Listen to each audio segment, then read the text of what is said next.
Bonjour, bienvenue sur Bisso Nabino. Bisso Nabino pour discuter, analyser, partager nos opinions et les actualités de la République démocratique du Congo. La sécurité à l'est de la RDC, Jean-Jacques Mamba qui est arrêté et Sinistré d'Ouvira. Tels sont les points qu'on va discuter et partager avec mon invité, combattant intelligent, analyste, grand défenseur des Congolais. Bonjour, Monsieur Zeblaï Congo. Bonjour, madame, bonjour, chers auditeurs et auditrices de Bisso Nabino.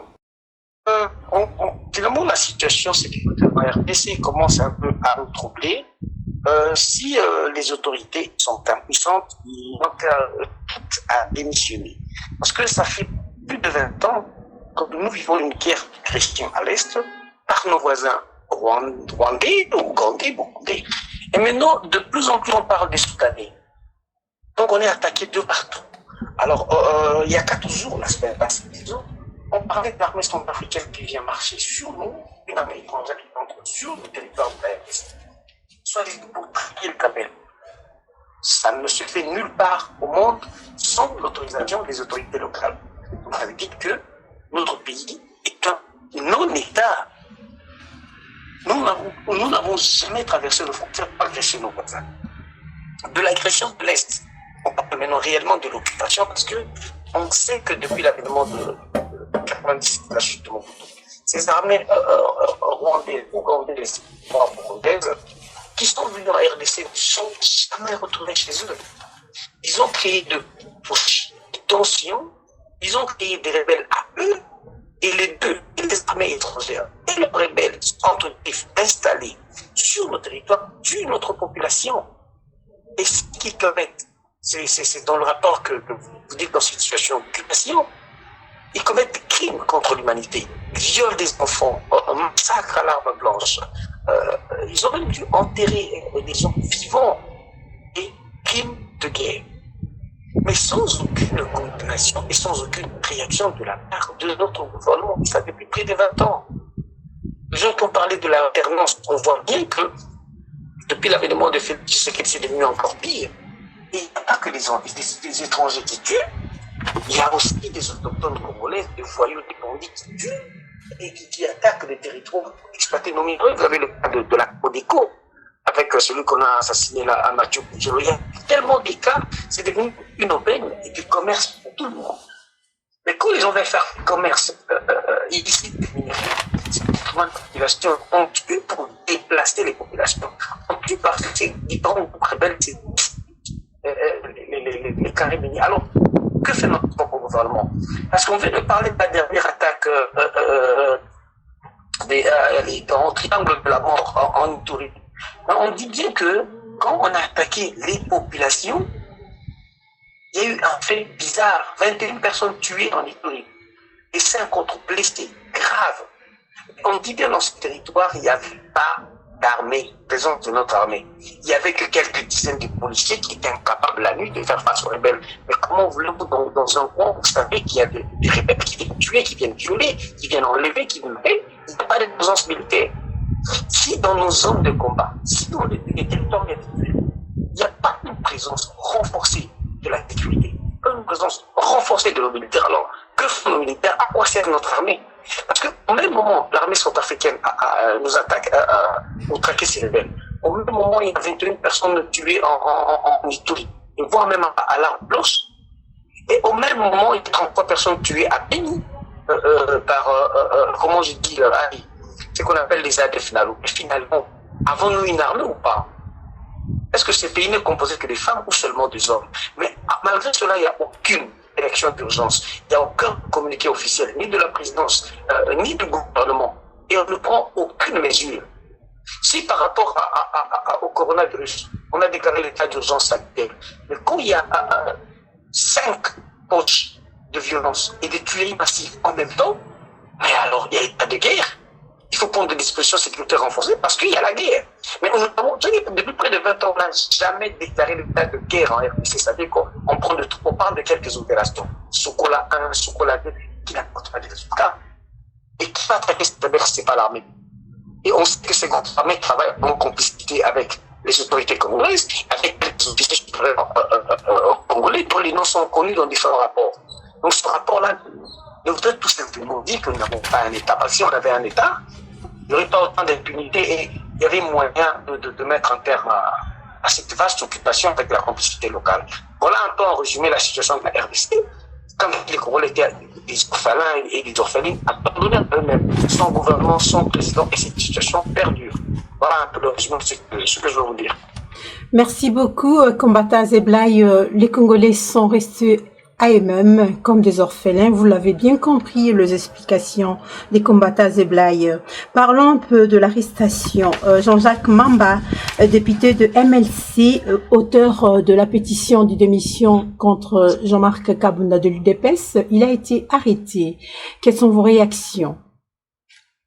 Voilà encore un État voyou. Un État voyou parce que Jean-Marc Kabunda était accusé pas seulement par Jean-Jacques Mamba, on lui reproche une indiscrétion au sein du Parlement. Il agit au Parlement comme s'il était encore défenseur de l'UDPS. Il croit siéger au Parlement comme s'il siégeait au bureau de l'UDPS. Il est vice-président du Parlement, donc il doit agir en collectif avec sa présidente Munda. Jean-Jacques, comment s'appelle, Kabunda, Jean-Marc Kabunda. Kabunda, lors de la convocation du Congrès, il a fait une expression croyant que le Congrès voulait destituer Félix. Il a fait des déclarations comme si le Congrès allait coûter trop cher et qu'on voulait menacer des destitutions, Félix Tshisekedi. Il a fait sans apporter de preuves. Et Jean-Jacques Mamba a réagi en lui donnant une lettre ouverte qu'il a déposée également au bureau du Parlement. Parce que Kabunda parlait de congrès qui allait coûter 7 millions. Alors que la commission des finances n'a fait aucun rapport pour justifier ce prix, alors que la présidente n'a pas reconnu ce débit de 7 millions. Alors on lui a posé la question, où est-ce qu'il a trouvé ça? Comment on peut être vice-président du Parlement et vouloir combattre la tenue de congrès? Ça, ce sont des désordres qui se passent dans leur parti. Qu'est-ce qu'ils ne devaient pas amener ça au Parlement? Voilà encore quelqu'un qui se retrouve vice-président du Parlement de manière improvisée, parce qu'on sait que Kabunda n'a pas beaucoup trop d'intelligence pratique pour occuper ce poste. Et Jean-Jacques Mamba, comme parlementaire, il a le droit de récolter des signatures pour faire une pétition, disant que ce monsieur est un incompétent, ce monsieur est un incapable. Et Kabunda étant dans le rouage de leur pouvoir avec Lula, certainement il a utilisé l'influence de son frère Félix Tshilombo pour, réagir contre cette petite pétition. Là encore une contradiction, parce que sa présidente avait estimé que la pétition était recevable et qu'il fallait donc la traiter. Et Kabunda s'arrange avec leur filière de leur présidence bidon pour non seulement saisir la cour de cassation, certainement un juge qui est corrompu, on connaît cette justice qui a double vitesse, on interpelle un député qui a encore son immunité. Et le juge en question décide de mettre Jean-Jacques Mamba sous présidence surveillée. C'est une violation de la loi parce qu'on n'a pas levé son immunité. Il ne pouvait ni être interpellé, ni mis en résidence surveillée, ce qui ressemble à une condamnation. Comment peut-on condamner dans un pays, j'ai dit bien dans un pays, pas à l'extérieur, dans le pays, un député qui a son immunité? Donc ça prouve tout simplement, et Kabunda, et l'appareil judiciaire, et le gouvernement, et Félix Tshilombo, tout ça ramassé des bouffons. Des bouffons et de la loi, ça dit des gens qui ne savent même pas ce que c'est la loi. Pour devenir un État, il faut qu'il y ait des lois. Quand on parle de droits, c'est un État où on respecte et les droits et l'application de la loi. Alors qu'on dit que dans un pays, le président est le garant de la Constitution, qui est une loi fondamentale. Si la Constitution garantit l'immunité d'un parlementaire, comment peut-on mettre la main, comment peut-on interpeller un parlementaire qui est en immunité? Comment peut-on mettre en résidence surveillée un parlementaire, non seulement qui a une immunité, mais qui a le droit de siéger? Donc on empêche de siéger quelqu'un qui n'est pas suspendu par le Parlement. Donc on n'a pas levé l'immunité pour qu'il comparaisse. Oui, c'est dur parfois à dire comment même des gens qui sont censés dire la loi, dire le droit, les juges, les magistrats, peuvent se rabaisser au niveau de la médicité du Kabunda qui est presque un va-nu-pied qui n'est étudié que de manière insuffisante. Et vous allez appeler ça l'état de droit. Quand est-ce que nous allons sortir de cette situation? Voilà, on part d'une compétence à une compétence, c'est tout simplement anormal. Et c'est dans ce pays-là que certains fanatiques vont dire la justice fonctionne. parce que Kamere est un président. Et tous ces autres voleurs qui ont laissé à l'extérieur. Tambouamba qui a détourné 4 millions du Sénat pour des travaux qui ne pouvaient même pas coûter 500 000. Et on l'a fait 15 millions, on n'a jamais arrêté personne. Et puis, Manga qui était là, qui est allé faire un prêt à la banque, il ne veut pas commencer parce qu'il est proche de Félix. Et il y a autant d'autres noms cités, détournement de 20 millions pour les travaux dans le Kassai. Voilà, c'est pas le cas de moi. C'est un désordre qui prouve que nous sommes encore à la base d'une république bananière. Si vraiment le Congolais veut se sortir de cette situation, il faut une révolte populaire, j'ai dit, et presque violente. Parce que si on ne casse pas la baraque, ça sera une constance. On va continuer dans cette situation, on va continuer à pleurnicher. Donc on a dit que là, maintenant, trop, c'est trop. Il faudrait que les Congolais se révoltent. Dans ce genre de situation, il faut que ces gens soient habitués à voir les Congolais dans les rues. Il faut que les gens soient habitués à voir les Congolais se planter devant le siège de ce Parlement pour leur dire « ne faites pas bien votre travail ». Il faut que les gens, à un moment donné, se rendent compte que les Congolais peuvent se comprendre, même physiquement, pour leur dire « nous ne sommes pas vos imbéciles. Le pays nous appartient, nous ne sommes pas vos esclaves ». Voilà un peu le résumé de ce que je peux vous dire de cette situation. Parlons à présent de sinistrés d'Uvira. Pour les gens d'Uvira, d'abord, je veux leur dire que je suis de cœur avec eux et je me force tout le temps de m'informer sur de la situation. Des inondations, j'ai échangé assez longuement avec l'évêque d'Uvira, Monseigneur Sébastien Mouingo, avec lequel on était déjà ici au mois de février, chez moi à la maison. Après sa tournée européenne, avant qu'il ne rentre chez lui, je lui ai passé un coup de fil quand on parlait des inondations.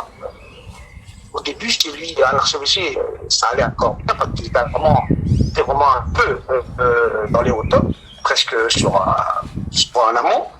Et après plus d'une semaine, la pluie a continué et le mur de l'évêché s'est écroulé. Alors les eaux ont pénétré, même quelques crocodiles ont pénétré dans l'évêché. La situation est dramatique parce qu'il y a plus de 200 maisons qui ont été emportées. Et il y a plus de 11 000 personnes sinistrées qui sont logées par l'église catholique, des écoles, et qui sont dans des situations vraiment macabres, parce qu'il n'y a pas de toilettes, il n'y a pas d'eau potable, il n'y a pas d'électricité.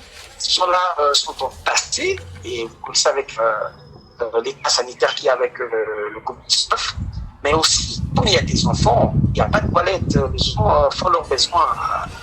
Comment je dis, dans la nature, ça peut créer beaucoup de maladies, diarrhée, par exemple, pour les enfants. Il y a des dangers de maladies comme la choléra. Et l'État est incapable de réagir de manière efficace. Non seulement il n'y a pas de matériel épongin pour essayer de lever le décombre, et voir encore si encore les cadavres, là encore, c'est très grave, quand les cadavres pourrissent comme ça, dans la nature, excusez-moi les termes, c'est irrespectueux. La vie de Congolais. Le Congolais n'est pas respecté vivant, alors le Congolais n'est même pas respecté mon corps. Parce que c'est dangereux, vous connaissez le cadavre quand il y a plus d'action dans la nature. Combien autre chose, la finance n'est insuffisante. L'État a essayé de payer $168 000 seulement aux autorités locales. Et vous connaissez la procédure chez nous. Quand on voit 168 000, je sais que par échelon, chacun va enlever sa part comme si c'était l'argent de sa famille. Je ne pense même pas qu'il y ait un dixième ou un cinquième qui va arriver au sinistré. Quand les gens détournent de gros montants, des 20, 80 millions de dollars chez nous, 100 millions, 200 millions, et pour 11 000 familles, on en voit que 168 000 $, c'est insignifiant. Voilà pourquoi nous avons parlé avec l'évêque d'Uvira, Monseigneur Sébastien Mouingo, qui est d'accord que nous lancions une opération d'école de feu ici, aide aux sinistrés d'Uvira, aux solidarités à nos frères et sœurs d'Uvira. Uvira, c'est le Congo. Alors nous allons lancer cette campagne dès aujourd'hui dans notre page Facebook et sur WhatsApp. Nous allons faire la collecte des fonds que nous enverrons directement au diocèse d'Uvira, Monseigneur Sébastien, pour essayer de venir tant faire ce peu à nos frères et sœurs d'Uvira qui sont vraiment, une fois de plus, comme on dit, abandonnés. Là encore, ça prouve que nous n'avons pas d'État parce qu'on ne regarde pas les gens qui souffrent. On ne vient pas au secours des gens qui souffrent, des Congolais. Mais avec l'argent du contribuable congolais, les gens font des fêtes, comme vous avez vu là, le mariage de Vital Kamerhe, des millions dépensés. Et vu le projet de 100 jours, des détournements, où quelqu'un fait des dons de 10 millions à ses enfants, de 9 millions à ses belles-sœurs, avec l'argent du contribuable congolais, et le Congolais lui-même souffre. Pays étrangers, les pays occidentaux, nos voisins qui viennent nous tuer, piller, violer, bénéficient de nos richesses. Et le Congolais souffre. Même pour des maladies naturelles, même pour des catastrophes naturelles comme la pluie, les inondations, personne ne vient au secours des Congolais. Alors, Congolais, portons en charge. Congolais, révolte-toi. Congolais, il faut chasser d'abord des autorités qui sont autoproclamées. Ensuite, nous chasserons les occupants. Commençons d'abord par nous. Nous n'avons pas d'État. Nous n'avons pas de gouvernement, nous ne reconnaissons pas ce gouvernement. Nous n'avons pas un président, nous ne reconnaissons pas l'alternance dans ce pays. Tout simplement parce qu'il y a une fraude électorale et des élections qui sont conclues par un deal. Donc là encore, ça prouve à quel point Félix est totalement irresponsable. Et Kabila a réussi son plan vraiment de détruire de fond en comble la RDC. Congolais, il est temps d'agir. Agissons ensemble. Nous ne pouvons nous libérer que nous-mêmes, mais si nous sommes déterminés et si nous arrivons à dominer la peur. Ok, nous allons nous libérer un dernier mot. Nous sommes presque à la fin de notre entretien. À vous la parole, Messieurs Zeblay Congo. Mais grand merci à vous pour nous avoir invités sur votre site. Les Congolais doivent savoir franchement que nous sommes plus que jamais déterminés cette fois-ci à agir. Nous avons fait des marches, nous faisons des analyses et nous continuerons à éveiller notre peuple. Maintenant, il est temps d'agir. Et pour agir, nous avons eu l'initiative de créer une ASPEL, une association qui s'appellera les idées constructives. Je vous inviterai d'abord, vous, à vous abonner si vous l'avez déjà fait. C'est bien si vous ne l'avez pas encore fait. Alors, essayez de le faire ainsi que à toutes les personnes qui nous suivent.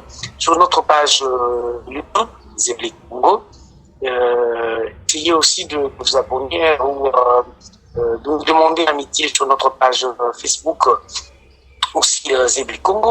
Et nous avons déjà aussi notre page Twitter, idées constructives, et pour vraiment essayer de répondre au maximum nos idées, cette fois-ci pour agir. Quand nous lancerons sur notre page Facebook Solidarité Ouvira, nous mettrons en communiqué que vous suivez, vous pouvez participer financièrement pour nous aider nos frères et sœurs. Le montant dépendra de vous. 20 euros, 30 euros, 50 euros. Nous mettrons le numéro de compte que nous utiliserons. Et ceux qui voudront envoyer de l'argent dans ce numéro de compte, ne mettront qu'une seule communication. Dans votre communication, écrivez Ouvira. Comme ça, on sait à quoi cet argent est destiné parce que nous utiliserons un numéro de compte personnel. Et autre chose, je demande vraiment, j'insiste aux gens de nous appeler, de nous contacter pour vraiment devenir adhérents à notre association ASPEL. C'est-à-dire que de cette manière que nous ferons une lutte raisonnable, une lutte efficace. Parce que cette fois-ci, il faut de l'efficience, il faut du résultat. Nous avons trop tourné en rond pendant 15 ans de notre combat. Il est temps non seulement d'évaluer, mais de changer de méthode. Et nous utilisons cette fois-ci une méthode qui nous semble les plus efficaces. Nous comptons sur vous parce qu'ensemble, nous vaincrons. Merci, nous comptons sur tous les Congolais qui nous suivent à partir de la Belgique, de Kinshasa et partout ailleurs. Inscrivez-vous sur page Facebook Zeblay Congo et contribuez sur les aides à Ouvira. Et abonnez-vous aussi sur Bisson Nabino pour suivre les infos et les actualités de la République démocratique du Congo. Nous vous disons merci et à très bientôt. Au revoir. Au revoir.